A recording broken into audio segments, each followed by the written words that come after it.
গান চলছে, গান চলবে, চলো শহীদ মিনারে যাব, গান আমার মুক্তি যুদ্ধ।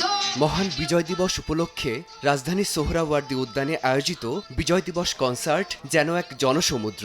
বিজয়ের ৫৪তম বার্ষিকী উদযাপনে করতালি ও উচ্ছ্বাসে মুখর ছিল পুরো প্রাঙ্গণ।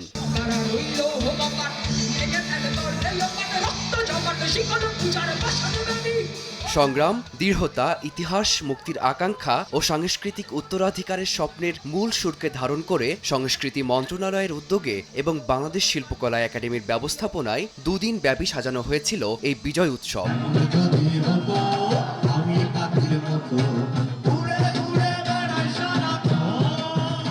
সুরের মূর্ছনায় উৎসবকে প্রাণবন্ত করতে মঞ্চে ওঠেন শায়ান, শিরোনামহীন, লালন, বাংলা ৫, টঙের গান, আফটার ম্যাথ, ফিরোজ জং, এফ মাইনর। তারুণ্যের উচ্ছ্বাস আর দেশাত্মবোধক গানের সুরে সুর মেলান শ্রোতারা। আমি অনেক গান শুনেছি, অনেক ভালো লেগেছে। নিঃসন্দেহে বিজয়ের অনুভূতিটা খুবই দারুণ, কারণ এটা প্রত্যেকটা জাতি এবং আমি একজন ব্যক্তি হিসাবে এটাকে খুব বেশি ওন করি।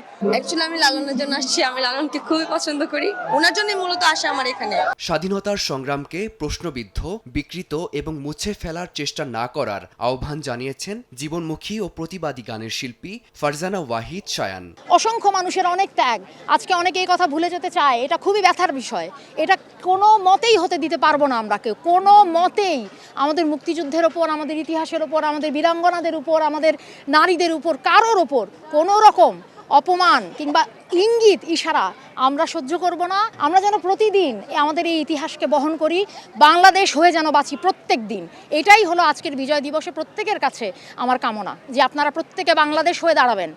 বাংলাদেশকে মুছে দেওয়া কারোর পক্ষে সম্ভব না। কনসার্টের এক পর্যায়ে উৎসুক জনতা ব্যারিকেড ভেঙে ভেতরে প্রবেশ করলে আইনশৃঙ্খলা পরিস্থিতির কিছুটা অবনতি ঘটে। উৎসবে কিছুটা ছন্দপতন হলেও সাধারণ মানুষের উদ্দীপনায় ভাটা পড়েনি মোটেই। আমরাও চাই যে সর্বোচ্চ নিরাপত্তা নিশ্চিত থাকুক, কারণ এখানে সবারই সিকিউরিটির প্রশ্ন আছে। যারা দেখতে এসেছে, গান শুনতে এসেছে, এনজয় করতে এসেছে, তারাও যাতে সুশৃঙ্খলভাবে গানটা এনজয় করতে পারে সেটা আমরা চাই। এবং বিশৃঙ্খলা করার লোক কিন্তু খুব বেশি থাকে না, অল্প কিছু লোক কিন্তু প্রচুর বিশৃঙ্খলা করে ফেলে। আমরা চাই আমাদের দেশটা সুসভ্য একটা দেশ হোক, একটা সুশৃঙ্খল দেশে পরিণত হোক। সকল বাধা বিশৃঙ্খলা উপেক্ষা করে সকলের চোখে মুখে ছিল এক দীপ্ত প্রত্যয়। বিজয় দিবস কেবল স্মৃতি নয়, বরং দায়িত্বের উত্তরাধিকার।